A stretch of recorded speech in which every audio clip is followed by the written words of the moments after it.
여러분, 여기는 딱 30평인 집입니다.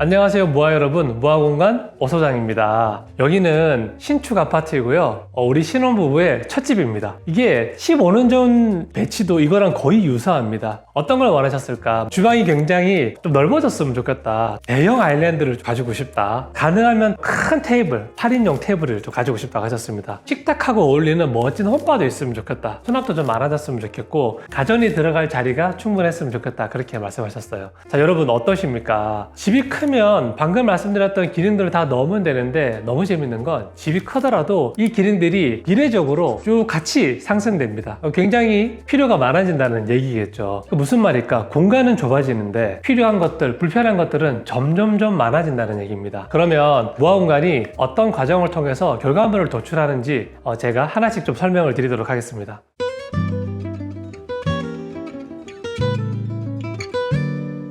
여러분 어떻게 보이세요? 여기가 30평짜리의 주방과 이 내부 공간이라고 느껴지십니까? 앞에 말씀드렸던 수많은 이런 니즈들을 취합해 봤을 때 어떤 것들을 좀 덜어내야 됐을까? 왜냐? 공간은 한정적인데 여기서 사용하는 것들, 필요한 것들은 점점 늘어난다고 말씀드렸죠. 첫 번째는 다용도실이 고객님들이 원하셨던 이 라이프 스타일이나 필요보다 더 컸다고 저희는 판단했습니다. 그래서 다용도실을 공간의 기능부만 제외하고는 축소를 했죠. 그리고 그 다용도실을 등대어서 홈바와 긴 대형 테이블을 놓았습니다. 이전 모습을 보시면 다용도실이 상대적으로 너무 앞으로 돌출되어 있다 보니까 식탁을 가로 형태로밖에 놓을 수 없었어요. 그렇다 보니 공간 자체가 변화할 수 있는 여지가 너무 줄어든 거죠. 그리고 팬트리를 설명드려 볼까요? 이전 구조가 알파룸을 확장했음에도 불구하고 키큰장이 하나가 있고 주방 팬트리 겸 창고 공간이 하나 있다 보니까 식탁도 놓아야 되는데 여기는 거의 다 동선으로 대부분 쓰고 다 버려지는 공간이었습니다. 이런 물리적으로 이 면적이 작은 집들은 공간의 효용을 높이기 위해서는 제가 항상 공간을 겹쳐야 된다고 말씀드리죠. 저희가 이런 퍼즐들을 맞추어 보다가 지금 이 구조가 나왔는데요.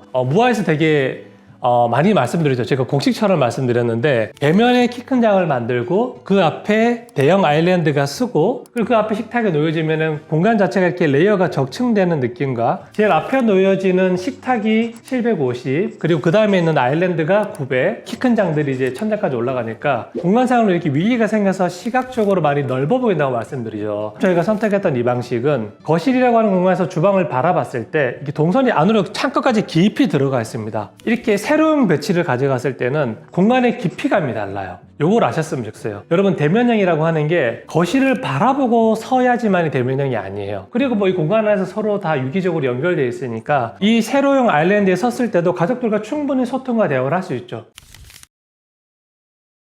좀 주의 깊게 보셨으면 하는 것들을 제가 몇 가지 알려드리면은 거실과 대면에서 이렇게 벽렬 배치로 놓아지는 것들은 공간이 좀 넓어 보일 수 있겠구나 시각적으로 첫 번째고요. 두 번째는 이렇게 세로로 놓았을 때는 공간 자체를 하나의 별도 영역으로 나누었을 때 굉장히 깊이감 있고 고혹하게 만들 수 있는 여지도 있다. 그걸 참고하셔가지고 이 영상을 잘 보시면 좋을 것 같습니다. 무언가 같은 경우에는 전체적으로 이 프로젝트를 진행하기 전에 가족분들의 필요와 불편들을 설문지라고 부르는 인터뷰 시스템을 통해서 다 수집을 한다고 말씀드렸죠. 이거를 각 공간별로 그리고 아젠다별로 분류를 하는 체계를 가지고 있어요. 그렇게 보았을 때 우리 가족분들은 거실이라는 공간이 그래도 거실인데 좀 큰 소파 하나는 놓았으면 좋겠다. 그리고 우리 가족은 TV를 보는 거 굉장히 좋아한다. 그래도 좀 뭔가 요가도 하고 스트레칭도 하고 생활을 하려면은 바닥 면적이 넓은 좀 공간이 확보가 되었으면 좋겠다. 이런 필요를 가지고 계셨습니다. 거실을 소파에 딱 앉았을 때 여러분 왼쪽 편으로 창이 있죠. 그럼 저 창 끝까지가 제가 바닥에 이렇게 물을 부었을 때 공간이 유기적으로 이렇게 연결이 되어야 저는 그 공간들이 되게 오픈 스페이스고 동선이라고 말씀을 드립니다. 자, 그러면 이렇게 세로형 배치를 해봤더니 거실에 있는 거실 창문부터 그리고 바닥 면적까지 동선이 이렇게 쭉 하나로 시원하게 흘러지죠. 이렇게. 그리고 또 소파에 앉았을 때도 식탁과 뒤에 아름다운 홈바 벽면이 보이게 됩니다. 이 공간은 이렇게 여러 퍼즐을 조합해 봤을 때 우리 가족들한테 어떤 논리 근거로 이 공간들이 가장 적합하고 라이프 스타일을 보완하느냐가 집이라고 부르는 이 건축의 가장 본질적인 요소라고 생각을 해요.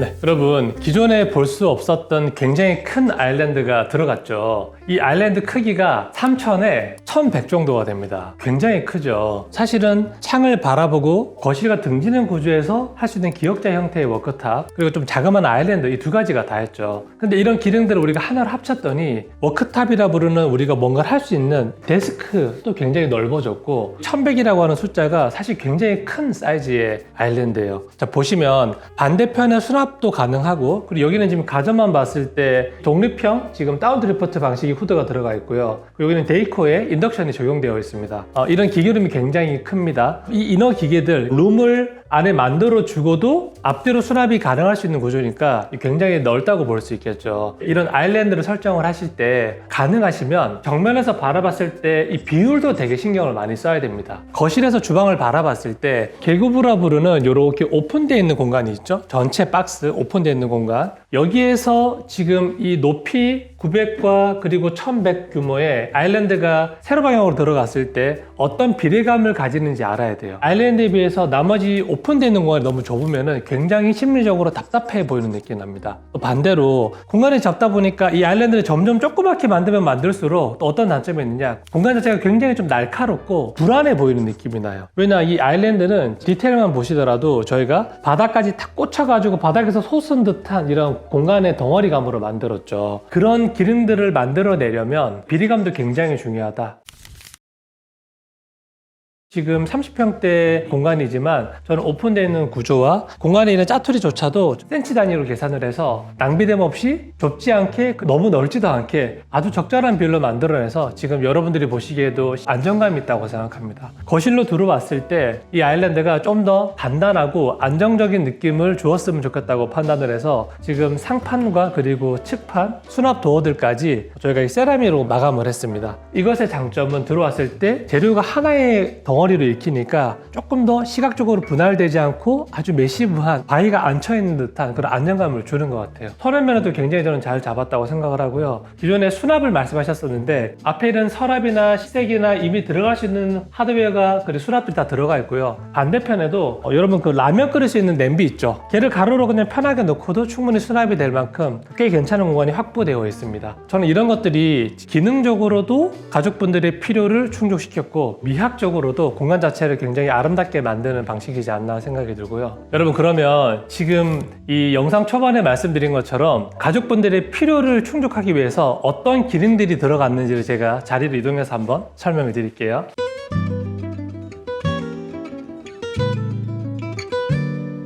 반대편 공간은 수납이 있긴 하지만 결국에는 홈바와 다이닝이라고 부르는 이 공간이 주 용도가 되겠죠. 그럼 기능 공간들이 어디로 와야 될까? 바로 이 아일랜드와 제가 손으로 가리키는 키 큰 양 이쪽으로 다 넘어와야 된다는 얘기예요. 여기에는 지금 어떤 가전이 들어갔을까? 후드가 들어갔죠. 그 다음에 인덕션 들어가 있고요. 이 트루 빌트인 식세기, 빌트인 타입의 오븐, 그리고 와인 셀러, 데이커 냉장고, 그리고 여기에 들어있는 로브 청소기까지, 그리고 또 홈바에는 소가전들이 놓여지겠죠. 그러니까 이런 것들을 자리를 잘 잡아서 그 용도에 맞게끔 공간을 잘 분할하고 체계적으로 설계하는 게 저는 굉장히 중요하다고 생각을 합니다. 이런 것들을 사용하기 위해서 들어가는 물건이 또 있죠. 프라이팬, 냄비, 수저, 국자, 수많은 양념 같은 것들, 이런 것들도 반드시 주방이라는 공간 안에 들어갈 자리가 필요합니다. 괜찮은 디테일을 알려드리면은 요즘에 뭐 거의 국룰이죠. 지금 하부에 로봇 청소기 자리가 딱 배치되어 있고 혼자서 여기 앞으로 떠있는 이 걸레바지 높이만큼 지가 들어갔다가 주차하고 물 공급받고 오염수 버리고까지 이 안에서 다 이루어집니다.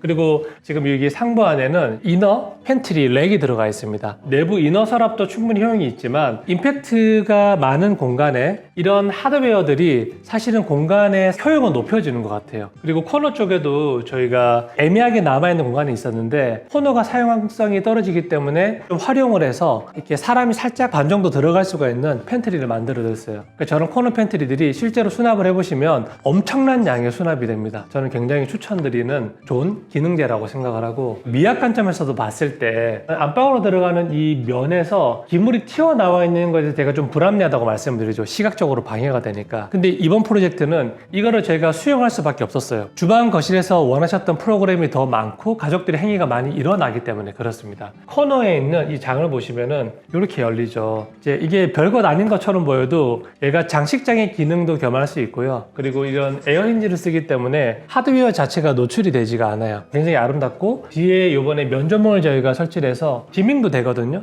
이런 조명들이 집에 들어왔을 때 뭐 내 트로피라든지 가족 사진이라든지 오브제를 올려놓을 수 있겠죠. 제가 좋아하는 독주를 올려놔도 되고요. 미학적으로도 여기를 좀 상쇄시킬 효과가 있다.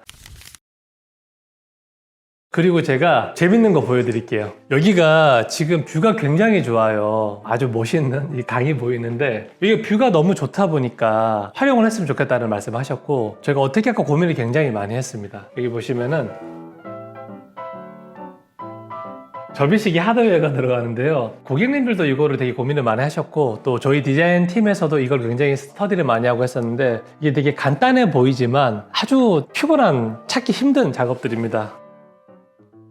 왜 그러냐면은 하드웨어의 두께도 저희가 정확하게 판단해야 되고, 이 아래에 있는 합판과 면이 이렇게 딱 맞아야 되잖아요. 손도도 들어가야 됩니다. 그리고 얘가 회전 반경 때문에 윗공간도 한 25mm 이상 띄워줘야 돼요. 마감을 고려해서 이런 디테일 같은 것들, 그리고 또 반대편에 창 라인과 또 일자로 떨어지게끔, 봤을 때는 심플하네라고 생각하실 수 있지만, 이 업에 계시는 분들은 알겠지만 이런 거를 이렇게 구현하고 마감하기가 굉장히 쉽지가 않아요. 왜냐? 우리는 창이라 부르는 외벽에 붙어있는 이 계고부의 사이즈를 조절할 수가 없습니다. 저는 강을 보실 수 있도록 저희가 좀 고민을 해서 이런 디테일을 적용을 했었고요. 여기가 지금 메모를 해서 여기 딱 붙여놓고 이렇게 자석으로 딱 붙일 수 있는 구조로 되어 있습니다. 제가 아기를 키워보니까 이게 꽤 재밌더라고요. 집에 뭔가 이미지를 걸거나 노트를 할 때 액자를 매번 걸을 수도 없는 노릇이고, 그랬을 때 간단한 메모 같은 걸 해서 자석으로 붙여두거나 했을 때 참 효용이 있더라 생각이 들고요. 그럼 이것도 자석이 붙어야 되니까 금속 소재여야 되겠죠. 근데 외벽 쪽이니까 또 단열도 정확하게 돼야 되잖아요. 그래서 이런 두께값 때문에 고민을 굉장히 많이 했어요. 저희가 단열 이후에 금속으로 프레임을 만들어서 여기에 지금 자석이 붙도록 구조를 만들었습니다. 저는 이런 것들이 이제 가족 간의 어떤 일상이 기록될 수 있는 좋은 공간이지 않나, 그런 생각을 하고요. 그리고 기존에 이 다용도실이 있었던 공간들은 세탁기를 옮길 수 있는 장소가 있어서 가족분들이 원하셨던 대로 여기야말로 좀 다용도 공간, 수납이 될 수 있도록 이렇게 공간을 만들어 드렸고, 이 한 공간조차도 좀 더 미학적으로 퀄리티를 원하셔서 저희가 브론즈로 문체 도장이 되어 있는 루버형 도어를 설치를 했습니다. 이런 것들이 굉장히 또 아름답고 스무스하게 이렇게. 근데 사실 이런 공간은 참고로 쓰기 아깝죠. 너무 공간 자체가 아름다워서.